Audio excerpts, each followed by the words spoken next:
right, Adam, baby, I will be. Thank you very much for tuning in to TVXYZ. The browser say a day XYZ tonight, bro. On a normal situation, and Kaude treat me flu sana. Compem say did you make the number but another you're calling international because we've got a French ambassador to Ghana right here with us in the studio, and a person of Her Excellency Anne-Sophie Ave. Nidini Diabetia. Na you win Abamitrim Ave Maria. Or I say, and of course, the conversation is going to border around Ghana-French relations. And one thing that will interest you to know as we go about the conversation is the experience of my Ghana. And then talk about the experience, apart from the fact that maybe she's going about diplomacy, meeting people from all parts of the country, and of course, ensuring that France's interest is met here in Ghana. She also has time to do what I'm doing, be on TV and have a conversation with you. We'll get into all that right here on XYZ tonight. Live on Facebook is TVXYZ. Live on YouTube is TVXYZ. Make sure you hit the subscribe button if you're with us on YouTube so that anytime you're on the air, you'll be a part of our program. My name is Prince Minka. Thank you very much for joining us. We'll be back shortly.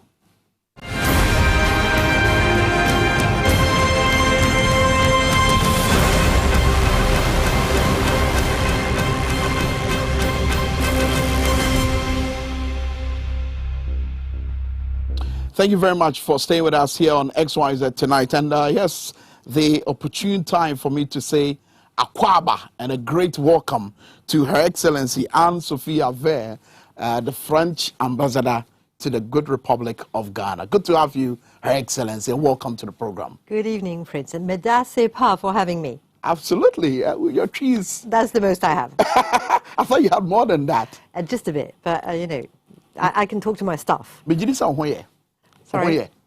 Oh yeah, is that what good? To say? Oh, it's saying, oh yeah. Yeah, pa. Oh yeah, pa. Okay, that's the most challenge you can give me. and there's something I pull up from the archives about your experience at Makola, at the Makola market. We're going to talk about it, and we'll use that as a way of also understanding your appreciation of the Ghanaian environment and the Ghanaian culture and values. But before that, let's get into your diplomatic life and what you do as the French ambassador to Ghana. How's it been like? 2018 since you started. That's right. And you've moved into a new office already. How's it going? Yeah, that's right. We were building a new embassy. So in 2018, I was appointed. And the works for the new embassy had started in 2017, so we were able to move beginning of 2019. It was quite impressive because it was 2 years' works, and we stuck to the schedule. So that's most impressive, and we could move in as scheduled beginning of 2019. But then because of COVID, we had to wait for another 2 years to actually have the official commissioning by the president, beginning of 2021. And yes, it's a much nicer environment to work in. And we're seeing shots of that on the screens already. Such a beautiful edifice. Of course, that's you right there, right? Yes. What were you talking about then? Were you just acknowledging the presence of the dignitaries? When you have such important people as the Minister of Foreign Affairs of France, who came all the way for the commissioning and the swearing in of the President and President Nana Akufo-Addo, if you are lucky enough to get a minute and have the floor, you keep it very simple and short. Just greet people and say that you will just wrap it up and leave the floor to the important people. So I was just hosting the whole thing, and it was such an honor to have a new embassy commissioned by the President of Ghana, and it's a great honor to have now this sign saying that this embassy was commissioned by the President and the Minister, and in presence of me, actually. So my name is now on the same sign. That's my little pride. And it means so much to you, doesn't it? To have a new embassy? Yes, because, well, first of all, we have a very, very large network in diplomacy. We are present in 193 countries. And it's not every day that we can afford building a new embassy.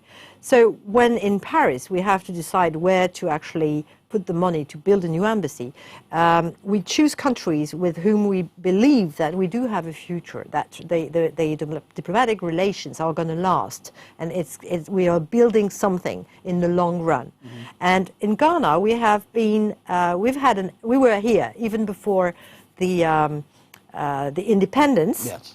But we were here as guests. And we were not here as we were in the rest of West Africa. We were just here because we as a consulate.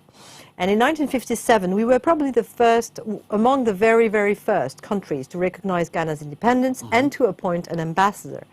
And in my archives, I found a letter from the consul who was in Ghana and who welcomes the new ambassador and says how interesting Ghana is, and that the climate is quite bearable, and that the house that we've had since the 1940s, that's the residence, is a beautiful residence with 3 acres, park, with animals in there. So since 1957, we've been living in this house. Ambassador's been living there. And in 2000-something, the embassy was actually in the park of Jubilee House. Yes. And Nkrumah had given us this little land. And it was called Flagstaff House back then. In Flagstaff, yes. Yeah. And we were allowed to, we had a bit of land and we could build an embassy in 1957 actually. And as early as 1960, the president asked us to move away because they wanted the land back. And we said, okay, we've just built the embassy, so we'll wait until the paint is dry before we leave. And every 5-10 years, we were asked to, very kindly and politely, to sort of go away.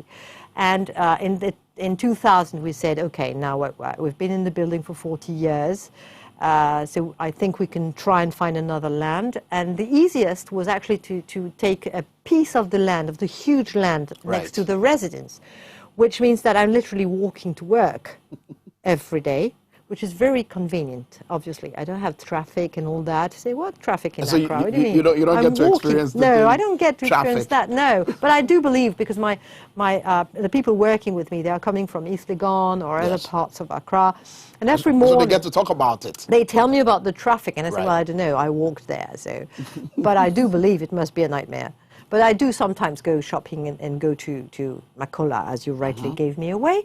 And we'll talk about that shortly. But still on, I mean, your job as a diplomat. Yes. I know for a fact that you used to be the human resource, you used to be director of human resource at the Defense Ministry in France. Yes. How was that like? And what was the transition like? I mean, from that position to serving your country in the Republic of Ghana?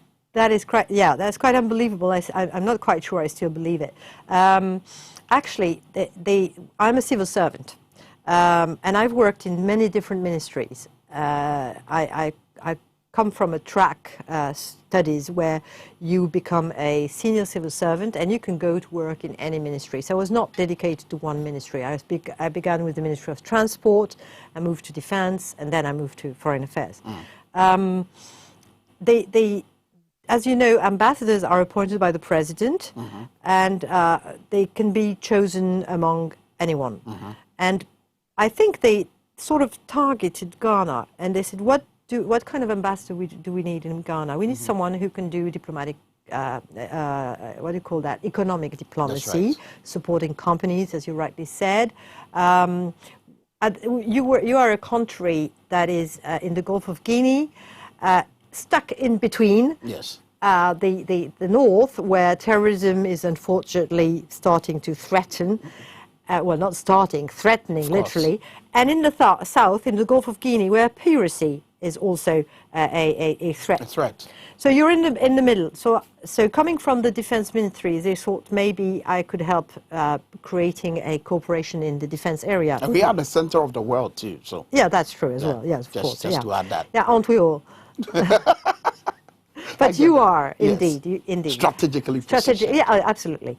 And then French-wise, you are surrounded by Francophone countries. So they thought that having someone who was comfortable with the English language, I have worked in the private sector to begin with, so I started my career in the private sector. So who could talk with companies and understand what their issues could be and what they needed to thrive. And when I say companies, it could be the French companies, but also Ghanaian companies, startups, SMEs that we are supporting or helping. And maybe creating a relationships and cooperation in the area of defense. So I think they thought I was ticking a few boxes, and they thought, let's give it a try.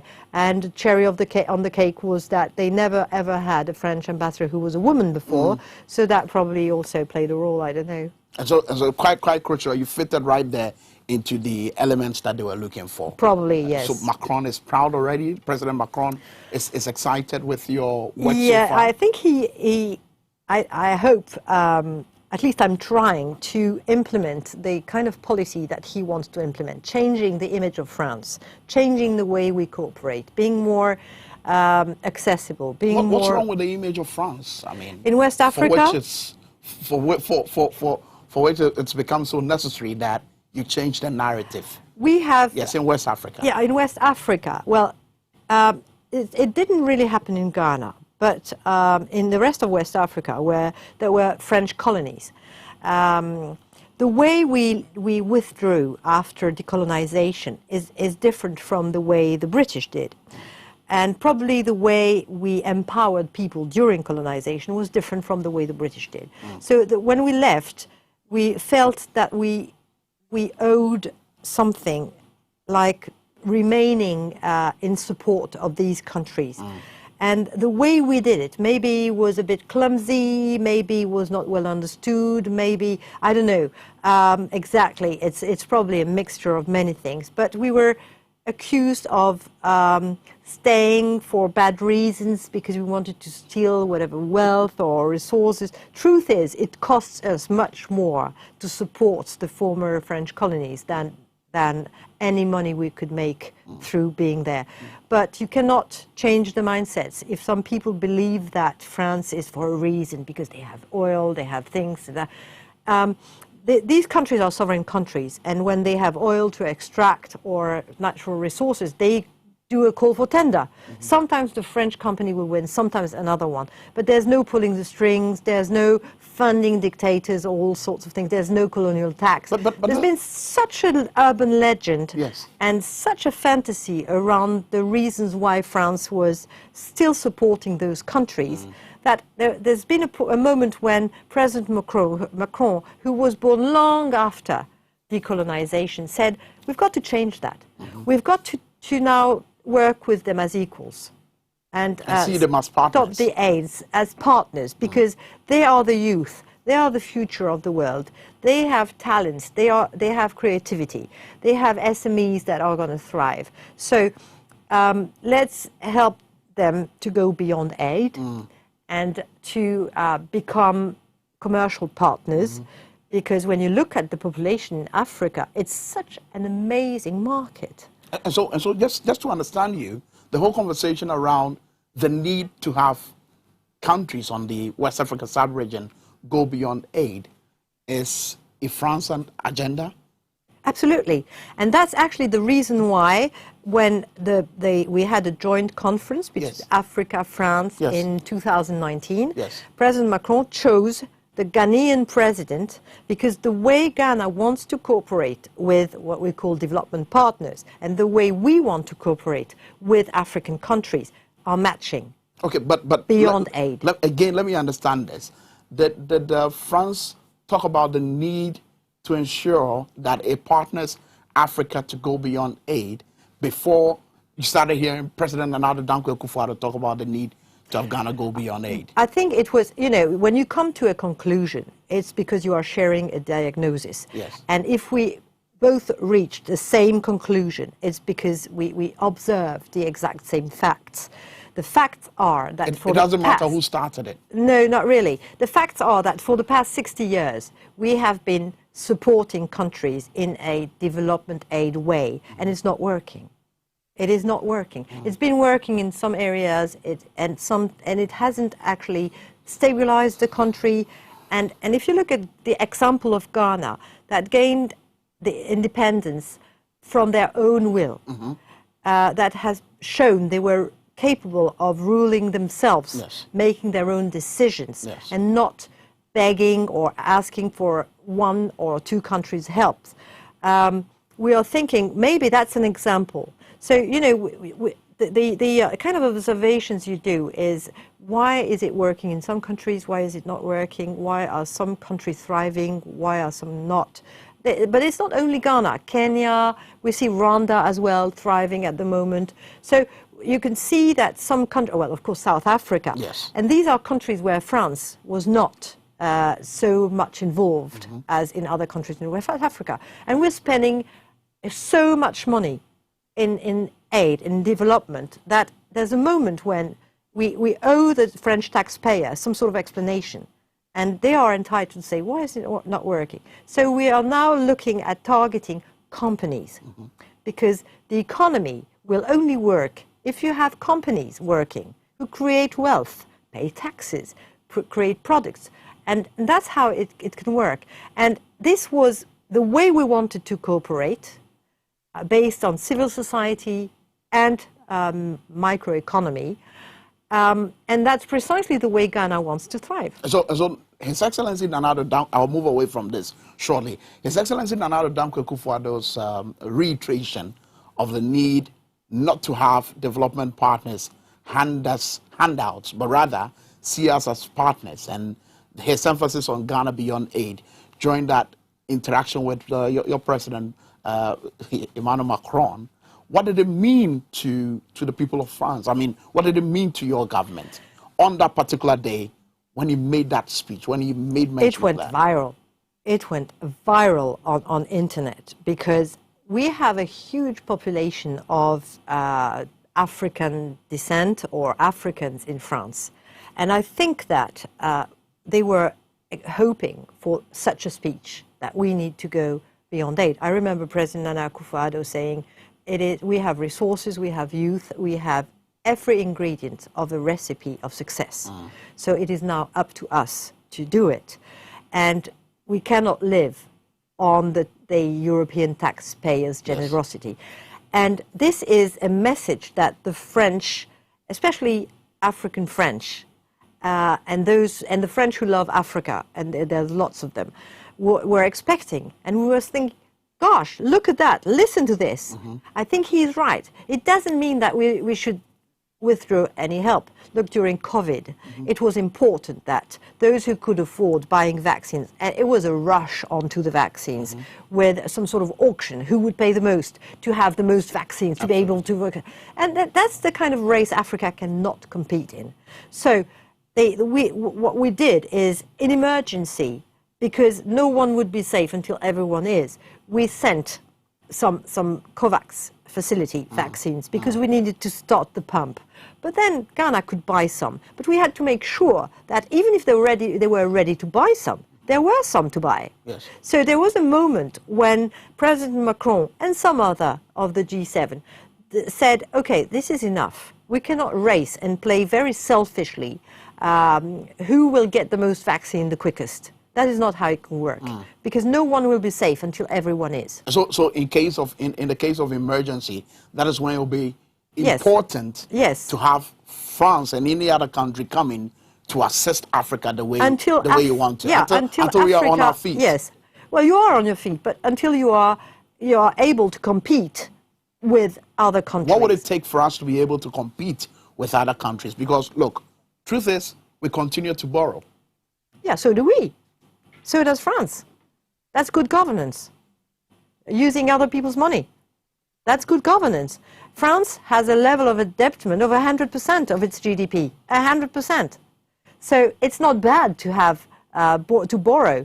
And what tells you if you're a good borrower is the price of the money. Okay. And France, in spite of the price of the money, meaning what? Meaning the interest rates. Okay. But you can borrow in France at zero interest rates, 0%. Yes. Because there is a stability, and banks know that we will pay back. So the level of indebtedness is not a criteria in itself. We are more indebted than Ghana. So that's not the point. The point is the sustainability of the debt. But should it be equal to the level of development you see? For instance, you're borrowing for what? So exactly. if the citizenry is not seeing yes. The level of development that they expect, that is expected of a government, doesn't that become a problem? Yeah, what becomes a problem is when what you have to pay back, the terms, exceed what you can actually pay. That's when it becomes a problem. When the terms are actually eating half of your budget. So half or 1/3 or half of the public money that you can actually spend on a monthly or yearly basis to build roads, to build schools, to build hospitals, has to go in paying the interest of the debt. Mm-hmm. That's a big issue. Mm-hmm. That's when. But that's not only how much you have borrowed, but how much, what the price yes. of your borrow. Yes. If you borrow at 2%. So the cost of what the cost of it, the cost of what you borrow. Yes. So that's a big issue. And the way we need to support, and that's the summit of Paris that we had about African economies, was not about how can we help, it was how can we make it fairer for Africa to borrow at a sustainable level. It's not the amount of capital you borrow, it's the amount of interest rates. And if you borrow at 20%, even as an individual, if I lend you money at 2%, you will say, okay, where do I sign? But if I lend you money at 20%, it means that after 5 years, you will have doubled.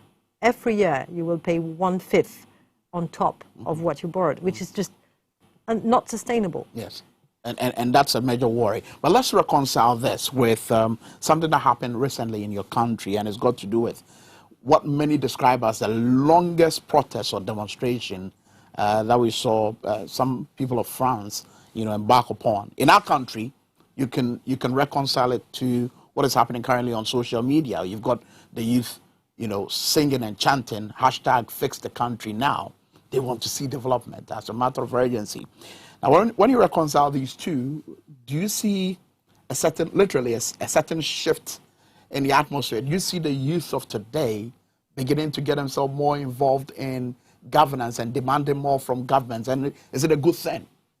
Well, it's a vivid democracy. People feel free. People feel they are allowed to express themselves and say that what they expect from their governments.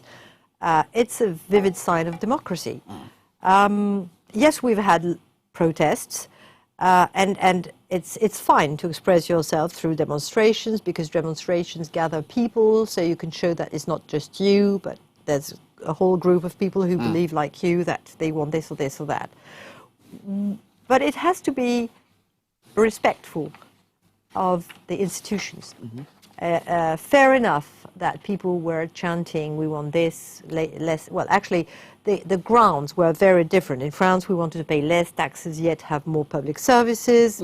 And actually, the different requests or demands were not even converging. So it was a movement saying we have enough, we don't feel in our place, we don't feel happy anymore. But at least we got a way to express yourself, and it's fine. Where it has to stop is when people start destroying things, breaking windows, breaking some heritage, like the Arc de Triomphe. This is not the way to do it. But in a situation where you're gagged, you're not allowed to, like in the case of Ghana, there's a court matter staring at the protesters' face, and they've had to go to court on several occasions, all in the bid to ensure that, look, at least they have the all clear to be able to embark on a demonstration to express their grievances. In a case like this, where they're not, it appears the system is not allowing them to express themselves. Well, what does that mean? They are allowed, because no one has been imprisoned for expressing himself. Absolutely not. So they are allowed because thanks to shows like you can have people on your show who can come and explain.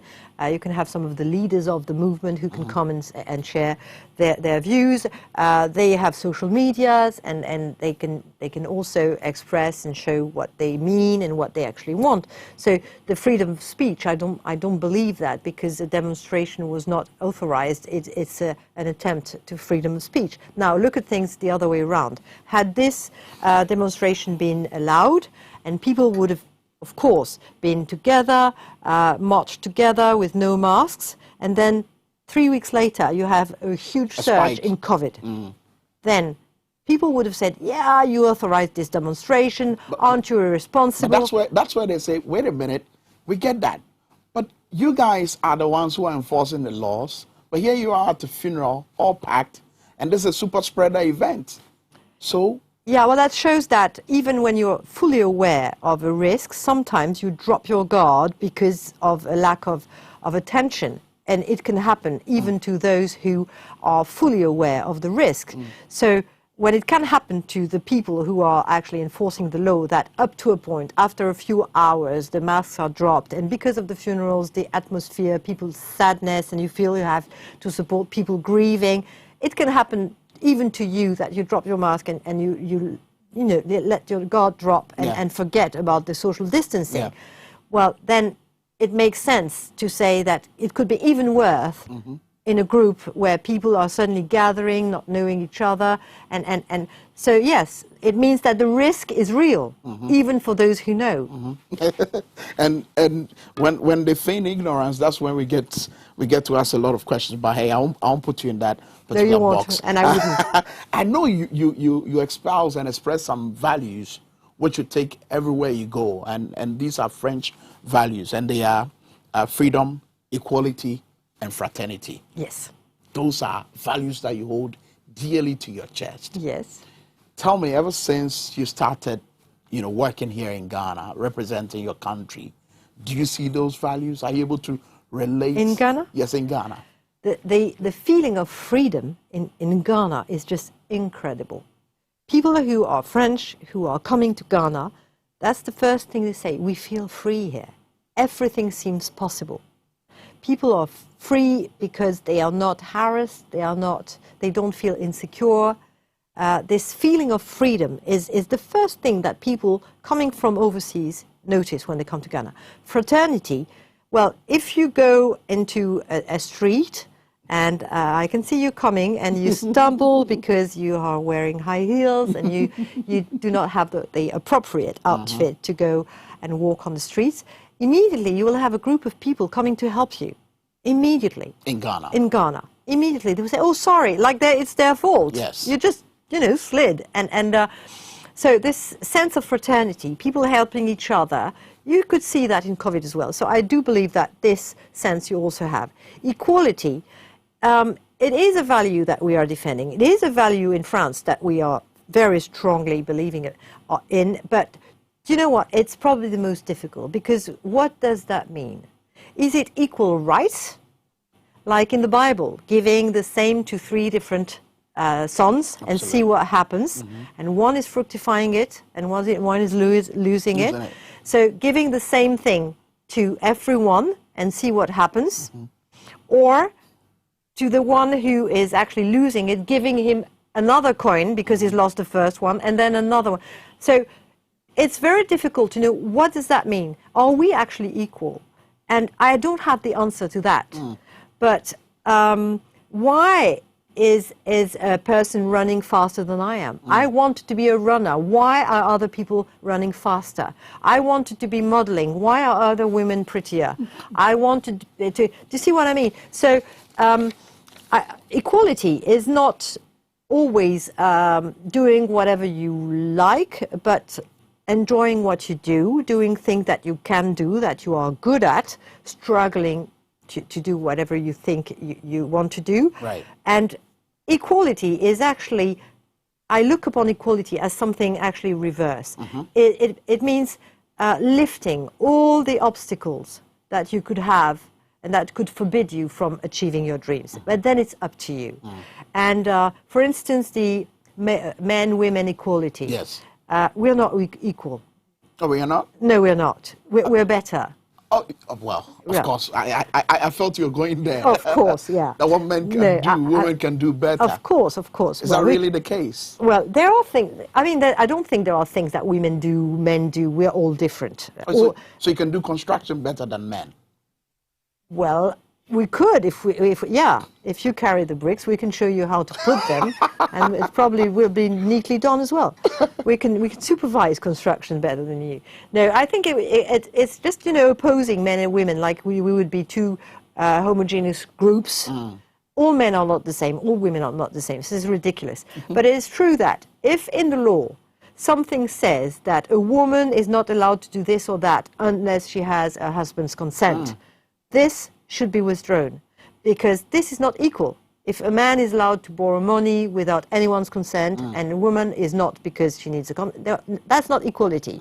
So lifting obstacles that would be put on someone's path yes, and not on someone else's, that is equality. But pretending that we can all be CEOs of big company, that we can all be, this is not real, because we need all different people. We need people to be good chefs. We need people to be great hairdressers. We need people to do constructions. And we need people to do management, and other people to be creative, other to be engineering. We need everything. And if everyone says, and if we make people believe and children believe that they will all be white collars and CEOs, this is ridiculous. Some want to be singers, some want to be artists, some want to be and so you break the barriers and allow them to move freely. Well, is that the point? They should do, if they're good at it, if they feel they have a talent to do something, well, then that's when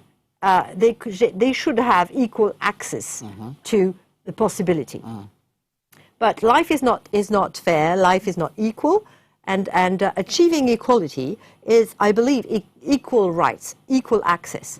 But then again, with the exact same amount of talent, the same families, some will succeed and some won't. Some won't. We are different. All right. Very well. Just hold that thought for me as we continue the conversation here on XYZ Tonight. We're here with Her Excellency Anne-Sophie Aver. She's the French ambassador to Ghana. And we're having a wide range of conversation about Ghana-France relationship. We're going to be talking about her experience at Makola Market and then dovetail it into what she's been making you experience on TV. You want to know why? Shortly, we are back.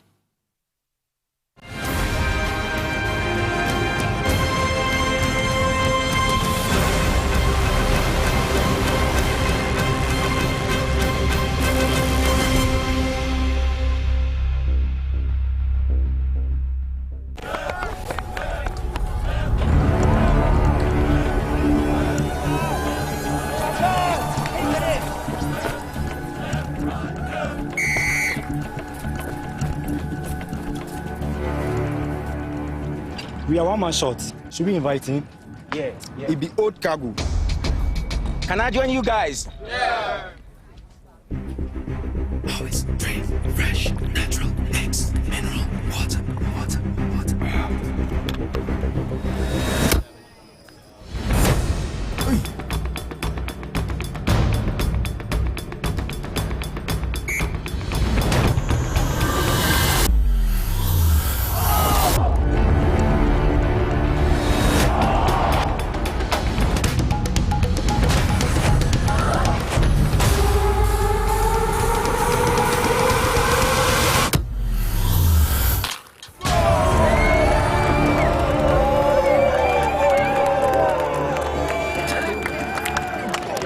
Still got it. Always keep hydrated naturally. That's my secret.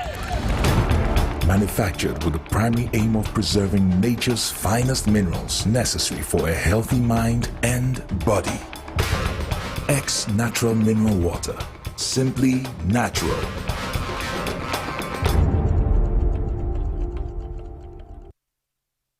I love makeup. Applying it gives me so much joy. But when it's time to take it off, nothing does the job quite like the Black Secret Makeup Wipes. When I go somewhere and I feel really sweaty, I take my black secret wipe and I use it on my face. It picks me up and I don't look as tired as I did when I walked in. Before I work on a client's face, I like to go over it with black secret makeup wipes to make sure the face is clean. It doesn't leave the face dry and tight, but it keeps it soft and moisturized. Wipe say your bodo. Barcope, and it gets the job done. Or baby, and the smell makes the experience even better.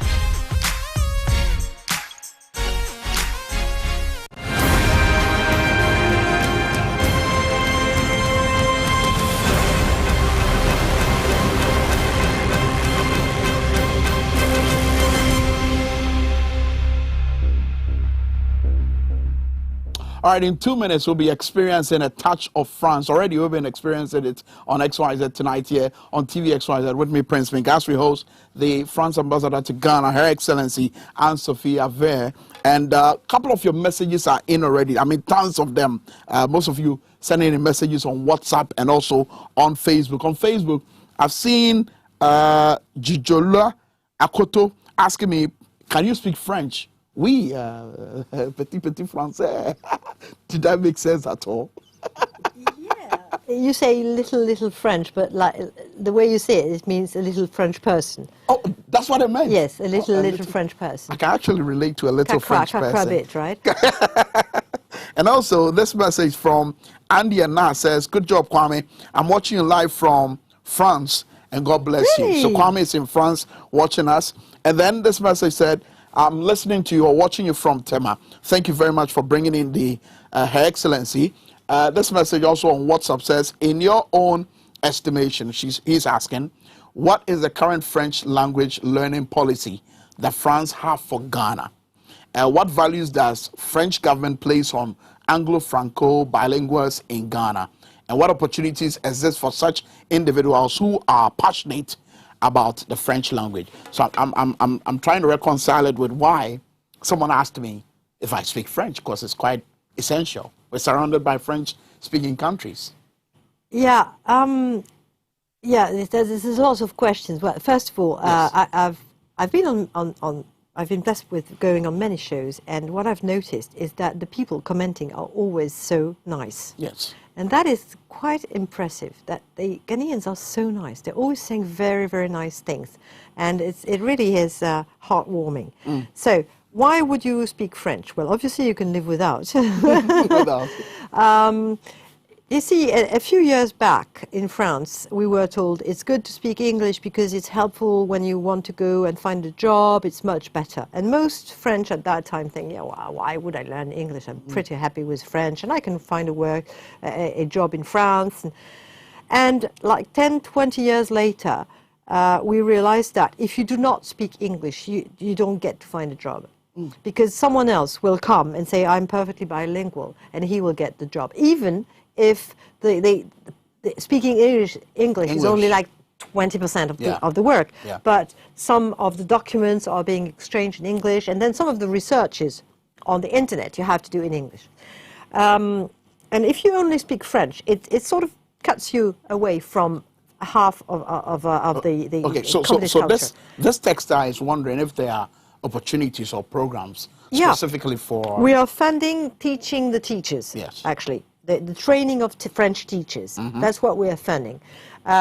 So we're making sure that you have French teachers who are good and who have the right way of teaching French.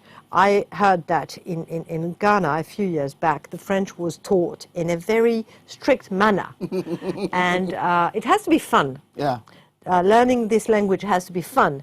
It has to be about giving people a sense of what France is and making them like France and maybe want to discover the French literature.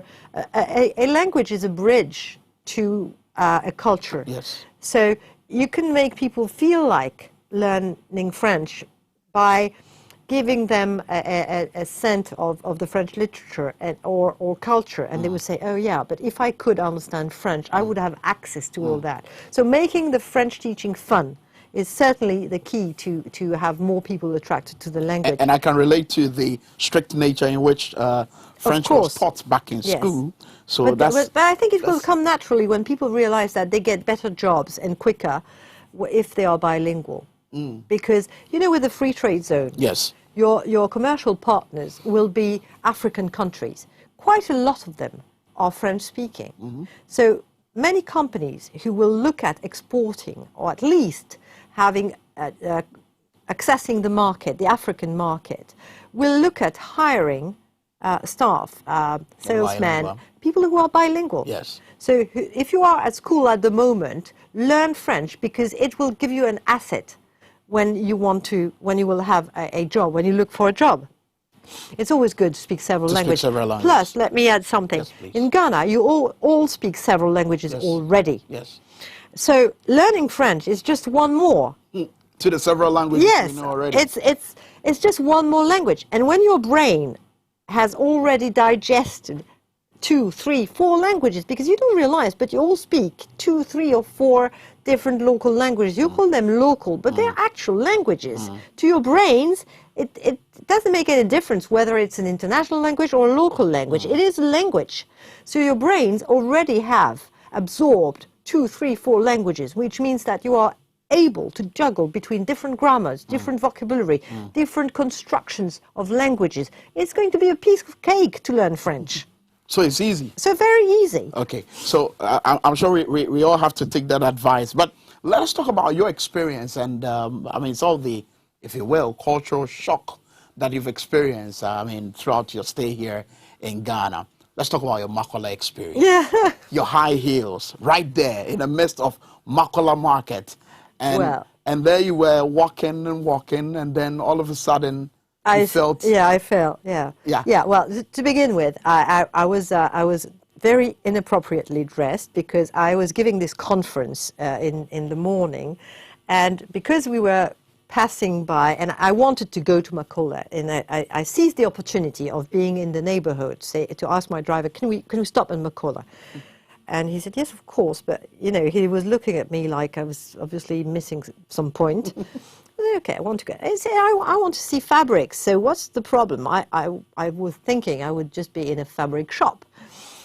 And then I arrived in Makola, and I couldn't believe my eyes, because there was absolutely everything. Big snails, big fish, and then, of course, fabric. But in the middle, then you had a shop where you had shampoos and then something else.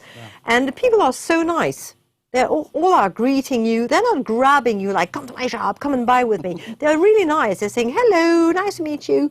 Etisen. So that was your experience. Nobody grabbed you? Not at all. They were really nice. Nobody forced you to come? Not at all, not at all. And I've been in other African countries.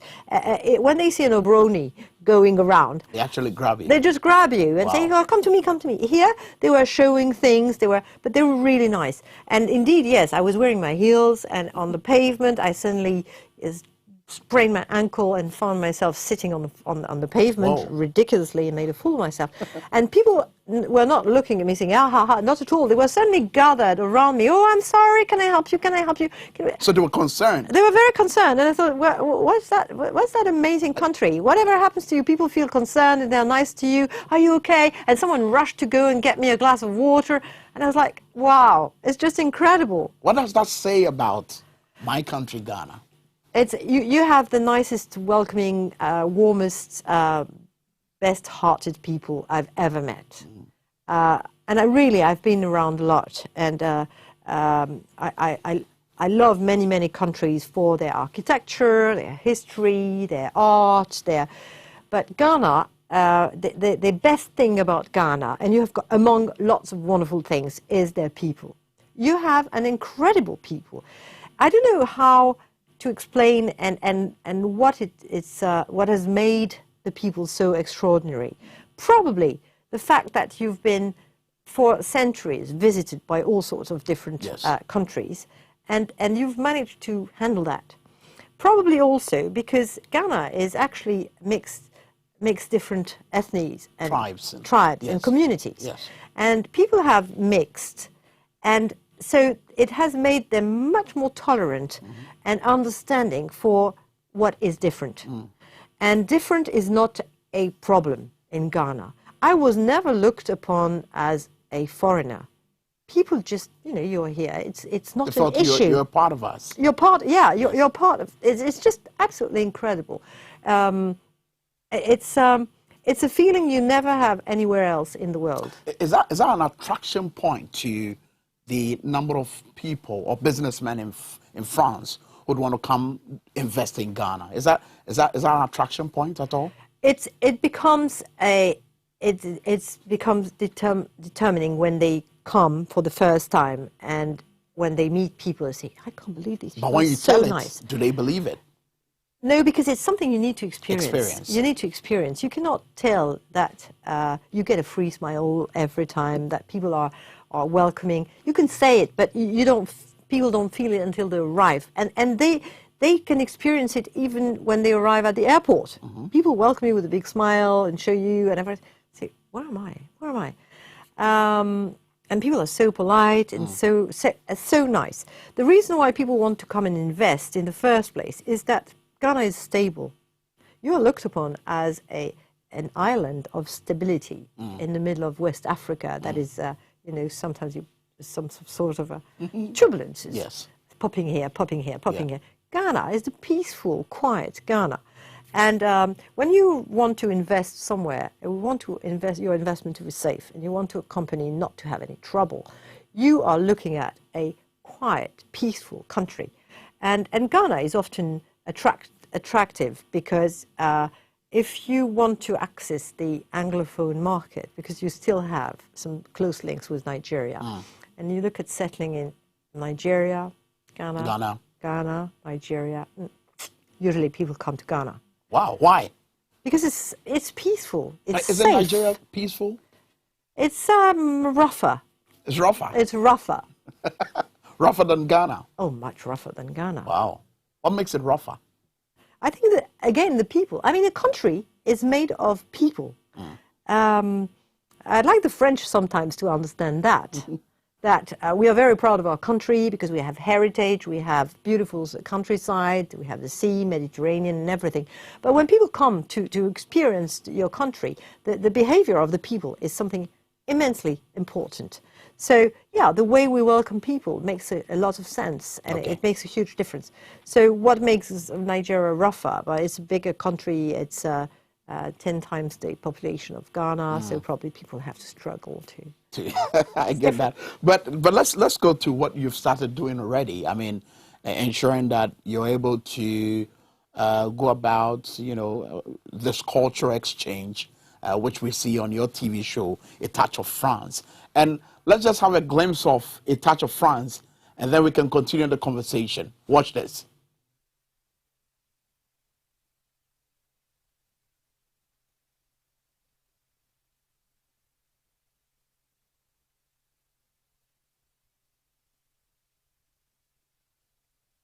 So that's A Touch of France, a show that's already airing on TV. Which TV station in particular? We were on GH1 and... Soon to be on TVXYZ? Well, if you want us to, why not? Why not? I'd love to be on many... I'd love to be aired on several channels because people, when they go through different channels, if they have many opportunities to watch the same show, it's even more people, there's bigger audience, and the whole point of that is reaching people, and the more people we reach, the better. Here you are carrying two hats, one as an ambassador and the other as a TV host. Do you know what? It's actually the same one. How do you? It's the same. It's the How same. so? Because an ambassador's role is to build bridges between the country he's from and the country he's posted in, and to share the culture, to improve the understanding between the two countries. And as I said, a country is the people. So how do you reach the people, as many people as possible, to tell them, you have been sharing your country with me, your culture with me, my guests, and French tourists and French people who have come here, and more largely foreigners who are here. You've been sharing. You've been always welcoming me. Now, how can I share with you? How can I show you a bit of my country? I cannot take you all on a plane to France. To France. Yes. But and maybe you don't know about France and you don't really feel like it. So let me unveil a bit what France is and give you as realistic as possible a vision of France. And I wanted to do so through Ghanaian eyes by having celebrities who are my guests. And these are celebrities who themselves have been to France? They have been to France. They have some sort of link with France. So either Sarkozy has a duet with two French singers. Marcel Desailly. Well, he is a bridge, definitely. He's more French, and you would say he's Ghanaian. I would say he's French, obviously. He is French. But Abedi Pelé is also both. So, yeah, people who know France for different reasons. Yvonne Okoro studied in France, and Nikita Erskine went to France, but she spoke perfectly French before. So all these guests were sharing their experience of France. And it was important to hear through their Ghanaian eyes what France meant to them and what amazed them, what was an astonishment for them, what they found familiar and what they found different. I think it was nice to hear them talk about that, and probably more efficient than if I had done it. and I'm sure what we've seen already on TV is season 1. And you're coming back with season 2. Yes. And tell us about what we're about to experience in season 2. Well, luckily, we've had some feedback about season 1, and some people said, why don't you do a sequence about music? Why don't you do a sequence about tourism, places that we ought to visit in France? Because we know the Eiffel Tower, but there are many, many places to visit that you should talk about. Okay, then why don't you do a cooking French sequence? How do we cook some easy French recipes? Why don't you do... Okay, so we gathered all that, and we decided we should make some different sequences and add to the ones we had already. Then it was the first season, and I'm very critical to everything I do, and I had actually not watched the rushes and nothing until it was aired. So actually the first time I saw what I did was when it was too late, when it was on TV. Wow. Because otherwise I would have said, no, I have to change this, change that. I would have been a pain in the neck. So I said that the best way to do it is let the pro work, and then when I see it on TV, I will see. And then I've noticed a few changes that needed to be made. It had to be a bit more dynamic, less commercials, more like live, more of a content, and something that goes from let's watch this together and let's go back on stage and watch together the gastronomy section and then segment and then go back and have something more interactive with but really, tell me about this. Is it new? I mean, because I'm getting some messages that goes to suggest that to have an ambassador host a TV show, wouldn't that be a distraction in any way for her? A distraction? What do you mean? As in, it wouldn't help you concentrate on your prime focus. It's part of the job to promote France and the French culture, and it would take me to reach as many people as Touch of France is actually. So this is how innovative you can get. Yes, I would have to travel all around Ghana, have meetings or how do you call that, rallies where I could gather 100, 200, 500 people and talk to them. Count how many gatherings I would need to have at the same time as 100,000 people. So I managed to talk to 100,000 people at a time. On TV. How many gatherings of 500 people should I have to host to be able to give the same messages? Plus, when you host a rally of 500 people, people are happy to listen to you for 1 or 2 minutes, and then they're thirsty and says, where's the buffet, when's the cocktail? And you cannot actually say, let's watch this documentary and watch the screen, then go back to your speaking. People love to listen to you speaking, but there's a moment where they're fed up. So how can I build something to present, package something that people will like to sit down and watch? And connect with. Yeah. So the efficiency is much more than I could have if I was standing, giving a speech in a rally of 500 people 20 times or 200 times to reach the same number of people. And it's much more efficient and it reaches more people. So it's maybe innovative. Have you don't know. seen any international diplomat do this?